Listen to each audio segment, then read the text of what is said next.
Assalamualaikum warahmatullahi wabarakatuh. Bismillahirrahmanirrahim. Alhamdulillahirabbil alamin wassalatu wassalamu ala asyrafil anbiya wal mursalin sayyidina maulana Muhammad wa ala alihi washabbihi ajmain. Allahumma shalli ala sayyidina Muhammadin al-Fatihi lima ughlika wal khatimi lima sabaq nasirul haqqi bil haqqi wal hadi ila siratikal mustaqim wa ala alihi haqqa qadrihi wa miqdarihil azim. Amma ba'd. Alhamdulillah, puji syukur kita tujukan kehadirat Allah Subhanahu wa taala. Allahumma shalli ala sayyidina Muhammad wa ala ali Muhammad. Salawat dan salam kita tujukan kepada junjungan kita Rasulullah sallallahu alaihi wasallam beserta seluruh keluarga beliau, sahabat beliau, kerabat beliau, zuriat beliau dan orang-orang yang mengikuti beliau hingga hari yaumul qiyamah. Nama ulun Badrun bin Adul bin Antung bin Jalal. Ulun adalah hadim daripada Rumah Al-Quran Assalam, Komplek Dinar Mulia, Kecamatan Gambut, Kabupaten Banjar, Provinsi Kalimantan Selatan.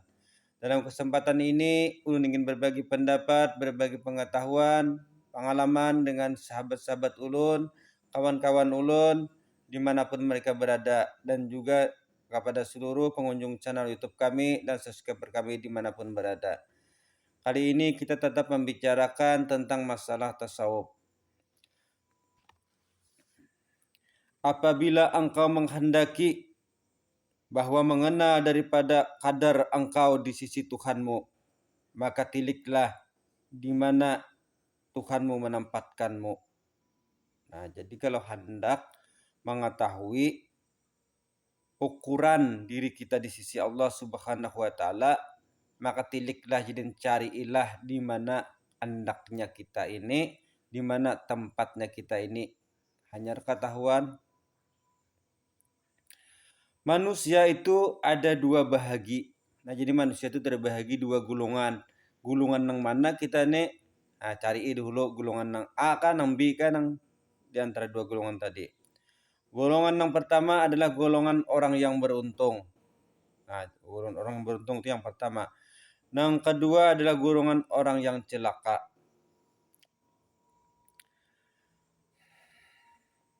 Tanda-tanda orang yang beruntung ialah mengerjakan taat kepada Allah Ta'ala, ibadah kepada Allah Ta'ala, serta mendapatkan keridaan daripada Allah Subhanahu wa Ta'ala. Nah, itu tanda-tanda orang beruntung. Taat kepada Allah, beribadah kepada Allah, dan diridai oleh Allah Subhanahu wa taala, itu tanda orang beruntung.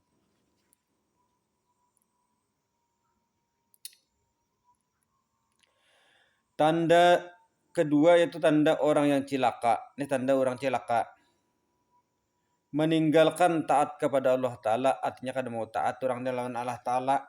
Nah, kada taat lawan Allah taala. Dan mengerjakan apa yang dilarang oleh Allah Ta'ala. Nah, itu tuh.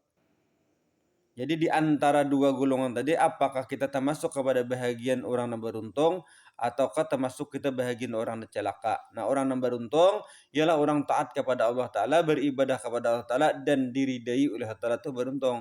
Orang yang celaka, orang yang kada taat lawan Allah Ta'ala, meninggalkan ibadah kepada Allah Ta'ala, dan senang mengerjakan yang dilarang Allah Ta'ala, itu pertanda orang tu celaka. Nah, itu sudah berarti di situ Tuhan menempatkannya.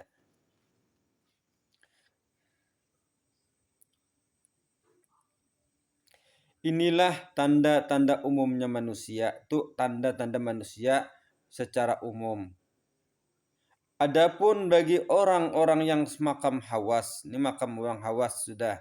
Artinya keluar daripada yang dua golongan tadi, sudah mencapai kepada martabat hawas. Apakah ia daripada golongan muqarrabin atau golongan abrar?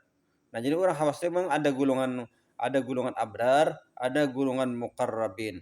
Jika mengerjakan ibadah itu semata-mata kepada Allah Subhanahu wa taala, mendirikan hak kehambaan karena menuntut keridaan Allah Ta'ala, maka orang ini termasuk daripada golongan muqarrabin. Nah, jadi orang-orang muqarrabin itu beribadah kepada Allah Subhanahu wa taala itu hanya untuk menetapkan diri mereka dalam sifat kehambaan dan berharap Allah Ta'ala meridai dengan apa nang mereka lakukan itu muqarrabin. Adapun nang menghendaki akan surga, menghendaki takut dua neraka, beribadah juga taat kepada Allah dalam ibadahnya, tapi yang masih berharap akan surga dan takut daripada neraka, mereka ini disebut golongan abrar. Ini golongan terendah, golongan abrar ini terendah daripada golongan muqarrabin.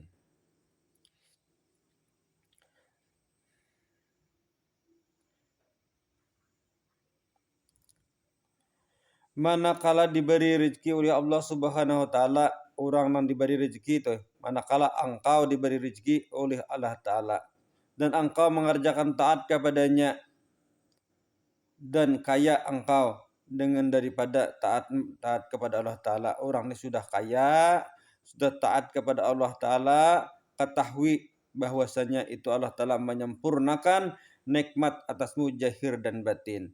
Nah, jadi amun orang tuh berduit rezeki diberi Tuhan banyak, kemudian orang tadi taat zahir dan batin, berkekalan dengan sifat kehambaan dan terhindar daripada apa yang dilarang oleh Allah Ta'ala, berarti itu Allah Ta'ala memberi nikmat lawan orang tadi, nikmat nang sempurna zahir dan batin.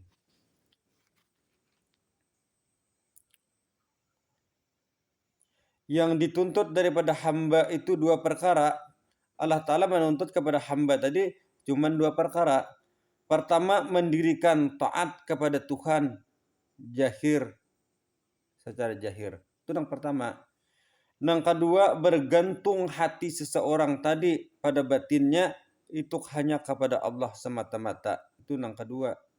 Nah, inilah yang disebut dengan kaya hati. Kenapa? Karena tidak ada lagi hatinya itu berkeinginan kepada selain Allah. Nah, itu yang kaya hati karena sugih hatinya. Udah, kenapa? Karena hatinya semata-mata bergantung kepada Allah dan kada lagi berharap kepada selain Allah. Itu karena hati yang kaya. Maka siapa-siapa yang diberi Allah Ta'ala dua perkara ini, sesungguhnya sempurnalah sanunya pemberian Allah Ta'ala kepada orang itu. Dan disampaikannya lah kepada cintanya dunia dan akhirat. Nabi sudah nak itu tadi, orang tadi dicintai oleh Allah Subhanahu wa taala dunia dan akhirat. Sebaik-baik orang, sebaik-baik yang engkau tuntut kepada Allah Ta'ala, barang yang engkau tuntut kepada Allah Ta'ala, dan sebaik-baik yang dituntut Allah Ta'ala kepada engkau. Nah, jadi apa yang terbaik kita tuntut kepada Allah Ta'ala dan apa yang terbaik yang dituntut oleh Allah Ta'ala kepada kita. Apa itu? Yaitu istiqamah. Nah, istiqamah itu adalah yang terbaik yang kita tuntut kepada Allah Ta'ala. Artinya kita meminta lawan Allah Ta'ala supaya kita diberikan istiqamah. Nah, dan Allah Ta'ala pun menuntut kepada kita supaya kita istiqamah. Istiqamah itu artinya berpendirian. Berpendirian, menetapi amal syariat dan mengikuti contoh daripada Nabi Muhammad SAW dan sahabat-sahabatnya serta ulama salafus salihin. Nah, jadi bila orang istiqamah artinya berpendirian sudah menetapi daripada gawian syariat, ibadah syariat, hukum syariat yang ditetapkan oleh Rasulullah SAW dan dicontohkan oleh Rasulullah SAW dan dikerjakan oleh para sahabat itu dan salafus salihin dan para ulama, itulah namanya istiqamah dan itulah nang sebaik-baiknya nang dituntut Allah Ta'ala kepada kita, nang kita tuntut kepada Allah Ta'ala. Satu istiqamah ini lebih baik daripada 1000 karamah. Nah, itu bisa.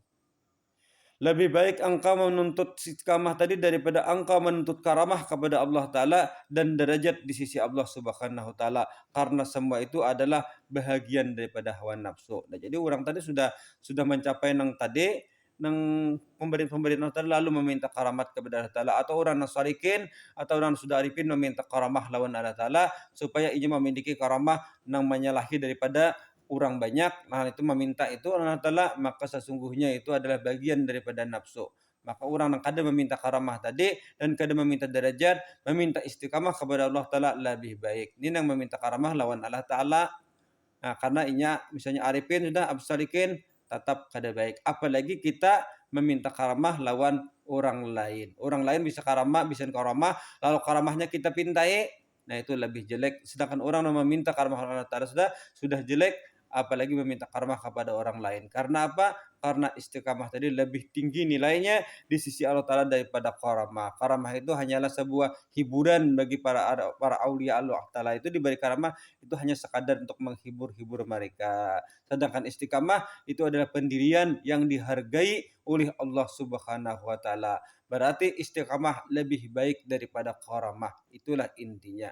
Walaupun karamah orang yang minta karamah tadi kada salah, boleh-boleh aja, cuma itu masih termasuk bahagian daripada nafsu.